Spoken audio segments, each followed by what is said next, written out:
commentary on a separate reality. In the quotations drawn from A Separate Reality, the mood that the shamans of ancient Mexico affixed to all their intentional endeavors begins to show with remarkable clarity. Don Juan himself pointed out to me in talking about those old shamans that the aspect of their world which was of supreme interest to modern practitioners was the razor-sharp awareness that those shamans had developed about the universal force they called intent.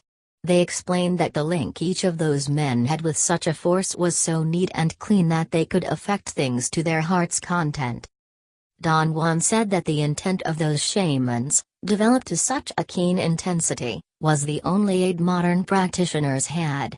He put it in more mundane terms, and said that modern-day practitioners, if they were honest with themselves, would pay whatever price to live under the umbrella of such an intent. Don Juan asserted that anyone who showed even the slightest interest in the world of the shamans of antiquity was immediately drawn into the circle of their razor-sharp intent. Their intent was, for Don Juan, something incommensurable, impossible to measure or compare in value or size or excellence, that none of us could successfully fight away.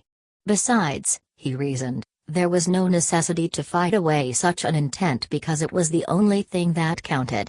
It was the essence of the world of those shamans and the world which modern-day practitioners coveted more than anything imaginable. The mood of the quotations from A Separate Reality is not something that I arranged on purpose. It is a mood that surfaced independent of my aims and wishes. I could even say that it was contrary to what I had in mind.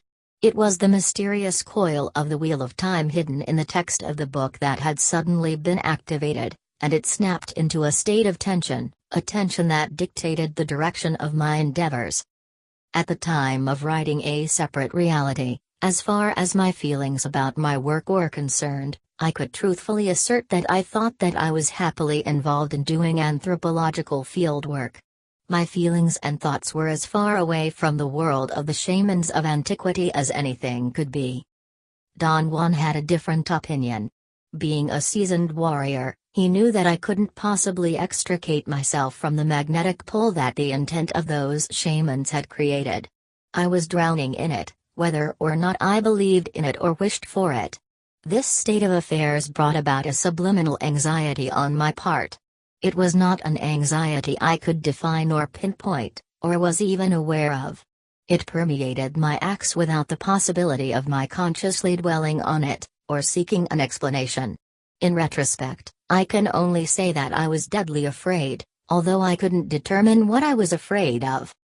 I tried many times to analyze this sensation of fear, but I would immediately get fatigued, bored.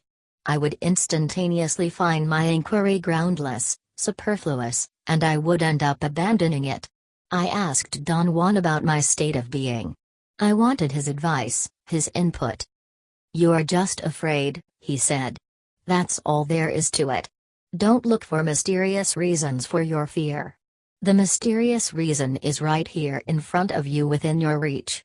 It is the intent of the shamans of ancient Mexico. You are dealing with their world, and that world shows its face to you from time to time. Of course, you can't take that sight. Neither could I, in my time. Neither could any one of us." "You're talking in riddles, Don Juan." "Yes, I am, for the moment. It will be clear to you someday. At the present, it's idiotic to try to talk about it, or explain anything. Nothing of what I'm trying to show you would make sense. Some inconceivable banality would make infinitely more sense to you at this moment." He was absolutely right. All my fears were triggered by some banality of which I was ashamed at the time, and am ashamed of now. I was afraid of demoniacal possession. Such a fear had been encrusted in me very early in life. Anything that was inexplicable was naturally something evil, something malignant that aimed at destroying me. The more poignant Don Juan's explanations of the world of the ancient shamans became, the greater my sensation of needing to protect myself. This sensation was not something that could be verbalized. It was, rather than the need to protect the self, the need to protect the veracity and the undeniable value of the world in which we human beings live. To me, My world was the only recognizable world. If it was threatened, there was an immediate reaction on my part, a reaction that manifested itself in some quality of fear that I will be forever at a loss to explain. This fear was something one must feel in order to grasp its immensity. It was not the fear of dying or of being hurt.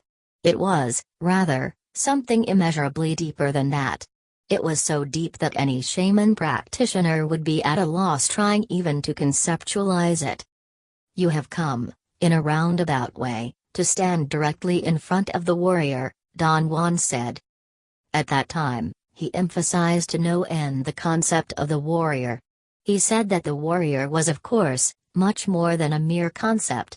It was a way of life, and that way of life would be the only deterrent to fear, and the only channel which a practitioner could use to let the flow of his activity move on freely.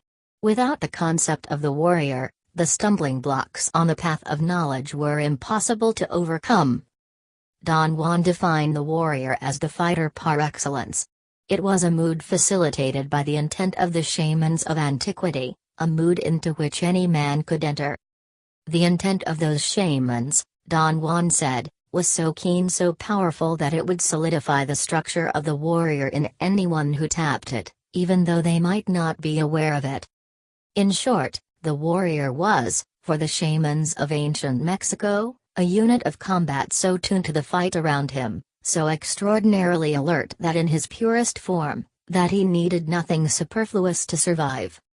There was no necessity to make gifts to a warrior, or to prop him up with talk or actions, or to try to give him solace and incentive. All of those things were included in the structure of the warrior itself. Since that structure was determined by the intent of the shamans of ancient Mexico, they made sure that anything foreseeable would be included. The end result was a fighter who fought alone, and who drew from his own silent convictions all the impulse he needed to forge ahead, without complaints, without the necessity to be praised. Personally, I found the concept of the warrior fascinating, and, at the same time, one of the most frightening things I had ever encountered. I thought it was a concept that, if I adopted it, would bind me into servitude, and wouldn't give me the time or the disposition to protest, examine or complain. Complaining had been my lifelong habit, and truthfully, I would have fought tooth and nail not to give it up. I thought that complaining was the sign of a sensitive, courageous, forthright man who has no qualms in stating his facts, his likes and dislikes. If all of that was going to turn into a fighting organism, I stood to lose more than I could afford.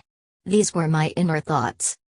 And yet, I coveted the direction, the peace, and the efficiency of the warrior.